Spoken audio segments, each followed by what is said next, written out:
ಅಸ್ಸಲಾಮು ಅಲೈಕುಂ ವರಹಮತುಲ್ಲಾಹಿ ವಬರಕಾತು. ಬಿಸ್ಮಿಲ್ಲಾ ವಲ್ಹಮ್ದುಲಿಲ್ಲಾ ವಸ್ಸಲಾತು ವಸ್ಸಲಾಮು ಅಲಾ ಅಶ್ರಫಿಲ್ ಮುರ್ಸಲೀನ್ ವ ಅಲಾ ಆಲಿಹಿ ವಸ್ವಹ್ಬಿಹಿ ಅಜ್ಮঈನ್ ಅಮ್ಮಾಬಾದ್.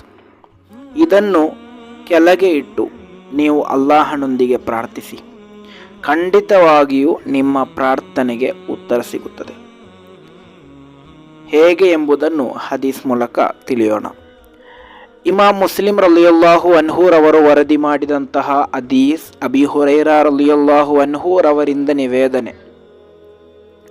ಕಾಲ ಮಹಾನರು ಹೇಳುತ್ತಾರೆ, ಅನ್ನ ರಸೂಲಲ್ಲಾಹಿ ಸ್ವಲ್ಲಲ್ಲಾಹು ಅಲೈಹಿ ವಸಲ್ಲಮ ಕಾಲ, ಖಂಡಿತವಾಗಿಯೂ ಪ್ರವಾದಿ ಸ್ವಲ್ಲಲ್ಲಾಹು ಅಲೈಹಿ ವಸಲ್ಲಮರು ಹೇಳಿದರು, ಅಕ್ರಬು ಮಾ ಯಕೂನುಲ್ ಅಬ್ದು ಮಿನ್ ರಬ್ಬಿಹಿ, ಓರ್ವ ದಾಸ ಅಲ್ಲಾಹನಿಗೆ ಅತಿ ಹತ್ತಿರವಾಗುವಂತಹ ಸಮಯ ಎಂದರೆ ವಹುವ ಸಾಜಿದುನ್, ಆತನು ಸುಜೂದಿನಲ್ಲಿರುವಂತಹ ಸಮಯವಾಗಿದೆ. ಸುಜೂದಿನಲ್ಲಿ ಓರ್ವ ದಾಸ ತನ್ನ ಇಲಾಹನೊಂದಿಗೆ ಅಲ್ಲಾಹನೊಂದಿಗೆ ಹತ್ತಿರವಾಗ್ತಾನೆ. ಆದ್ದರಿಂದ ಆ ಸಂದರ್ಭದಲ್ಲಿ ಅಕಸಿರುದ್ದು ನೀವು ಪ್ರಾರ್ಥನೆಯನ್ನು ಅಧಿಕಗೊಳಿಸಿ ಎಂದು. ಇಲ್ಲಿ ನಾವು ತಿಳಿಯಬೇಕಾದದ್ದು, ನಮ್ಮ ಜೀವನದಲ್ಲಿ ನಾವು ಅತಿ ಸೂಕ್ಷ್ಮತೆಯಿಂದ ನೋಡಿಕೊಳ್ಳುತ್ತಿರುವಂತಹ ಒಂದು ಭಾಗವಾಗಿದೆ ನಮ್ಮ ಮುಖ. ಆ ಮುಖದಲ್ಲಿ ಒಂದು ಸಣ್ಣ ಕಪ್ಪು ಚುಕ್ಕೆ ಬಂದರೂ ಕೂಡ ಅದನ್ನು ಇಲ್ಲದಂತೆ ಮಾಡಲು ಯಾವುದೆಲ್ಲ ಕ್ರೀಮ್ ನಾವು ಉಪಯೋಗಿಸ್ತೇವೆ ಎಂದು ನಮಗೆ ಮಾತ್ರ ಗೊತ್ತು. ಅದೇ ರೀತಿ ಪ್ರತಿದಿನ ಅದೆಷ್ಟೋ ಬಾರಿ ನಾವು ಕನ್ನಡಿ ಮುಂದೆ ನಿಂತು ನಮ್ಮ ಮುಖವನ್ನು ನೋಡ್ತೇವೆ. ಆ ಮುಖ ಎಷ್ಟು ಸೌಂದರ್ಯವಾಗಿದೆ ಎಂದು ನಾವು ನೋಡ್ಕೊಳ್ತೇವೆ.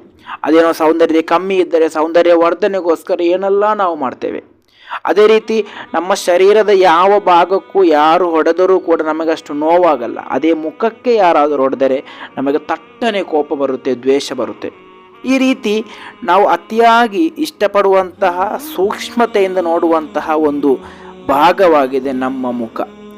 ಆ ಮುಖವನ್ನು ನಾವು ಮೆಟ್ಟಿ ನಿಲ್ಲುವಂತಹ ಮಣ್ಣಿನಲ್ಲಿ, ಭೂಮಿಯಲ್ಲಿ ಇಡುವಂತಹ ಸಂದರ್ಭದಲ್ಲಿ ಅಲ್ಲಾಹನ ಮುಂದೆ ನಾನು ಏನೂ ಅಲ್ಲ, ನಿನ್ನ ಮುಂದೆ ನಾನು ಶೂನ್ಯ ಎಂಬಂತಹ ರೀತಿಯಲ್ಲಿ ಒಂದು ಸಂದೇಶ ಆಗಿದೆ ನಾವಲ್ಲಿ ಹೇಳ್ತಾ ಇರುವುದು. ಕಾರಣ ಅಲ್ಲಾಹನ ಮುಂದೆ ನಾನು ಏನೂ ಅಲ್ಲ ಎಂಬಂತಹ ನಿಟ್ಟಿನಲ್ಲಿ ನಮ್ಮ ನೆತ್ತಿಯನ್ನು ನಾವು ಅತಿಯಾಗಿ ಸೂಕ್ಷ್ಮತೆಯಿಂದ ನೋಡುವಂತಹ ಭಾಗವನ್ನು ಮಣ್ಣಿನಲ್ಲಿ ಇಟ್ಟು ನಾವು ಸುಜೂದು ಮಾಡುವಂತಹ ಸಂದರ್ಭದಲ್ಲಿ ಅಲ್ಲಾಹನಿಗೆ ನಾವು ಹತ್ತಿರವಾಗ್ತೇವೆ. ಆ ಹತ್ತಿರವಾಗುವಂತಹ ಸಂದರ್ಭ ಅಲ್ಲಾಹನು ನೀನು ನನ್ನೊಂದಿಗೆ ಏನು ಕೇಳಿದರೂ ನಾನು ನೀಡುತ್ತೇನೆ ಎಂಬಂತಹ ಮಟ್ಟಿಗೆ ತಲುಪ್ತಾನೆ. ಆದ್ದರಿಂದ ಆ ಸುಜೂದಿನಲ್ಲಿ ನೀವು ಪ್ರಾರ್ಥನೆಯನ್ನು ಅಧಿಕಗೊಳಿಸಿದರೆ ಖಂಡಿತವಾಗಿಯೂ ಅಲ್ಲಾಹನು ಉತ್ತರ ನೀಡುತ್ತಾನೆ. ಪ್ರವಾದಿ ಸ್ವಲ್ಲಲ್ಲಾಹು ಅಲೈಹಿ ವಸಲ್ಲಮರ ಸುಜೂದಿನ ಕುರಿತು ನಾವು ನೋಡುವಾಗ ದೀರ್ಘವಾದಂತಹ ಸುಜೂದನ್ನು ಅವರು ಮಾಡ್ತಾ ಇದ್ದರು. ಅದು ನಮಾಜಿನ ಹೊರಗೆ ಇರುವಂತಹ ಸುಜೂದಿನಲ್ಲೂ ಕೂಡ ಆ ರೀತಿ ದೀರ್ಘವಾದಂತಹ ಸುಜೂದ್ ಪ್ರವಾದಿ ಸ್ವಲ್ಲಲ್ಲಾಹು ಅಲೈಹಿ ವಸಲ್ಲಮರ ಜೀವನದಲ್ಲಿ ಇತ್ತು. ಆದ್ದರಿಂದ ನಾವು ಕೂಡ ನಮ್ಮ ಪ್ರಾರ್ಥನೆಯನ್ನು ಅರ್ಧರಾತ್ರಿಯಲ್ಲಿ ಸುಜೂದಿನಲ್ಲಿ ನಾವು ಅಲ್ಲಾಹನೊಂದಿಗೆ ಬೇಡೋಣ. ಖಂಡಿತವಾಗಿಯೂ ಅಲ್ಲಾಹನು ನಮಗೆ ನೀಡುತ್ತಾನೆ. ಅಲ್ಲಾಹನು ನೀಡಲಿ. ಅಸ್ಸಲಾಮು ಅಲೈಕುಂ ವರಹಮತುಲ್ಲಾಹಿ ವಬರಕಾತು.